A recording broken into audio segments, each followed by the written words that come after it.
நைனம் சிந்தந்தி சஸ்திராணி நைனம் தகதி பாவகः ந சைனம் கிளேதயந்த்யாபஹ ந சோஷயதி மாருதः.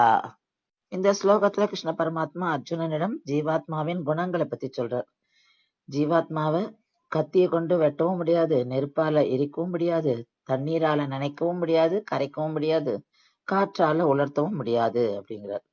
அதாவது அர்ஜுனனுக்கு போர்ல ஆயுதங்களை பயன்படுத்தி அடுத்தவங்களை கொன்னுடுவோமோன்ற பயம் இருக்கு. அதுக்காக கிருஷ்ண பரமாத்மா சொல்றார், ஆயுதங்களை கொண்டு ஜீவாத்மாவை அழிக்க முடியாது. அதாவது ஜீவாத்மா ஊடுருவி ஆயுதங்கள் போகவே போகாது. அதனால கத்தி போன்ற ஆயுதங்களை வெட்டவே முடியாது ஜீவாத்மாவை அப்படிங்கிற.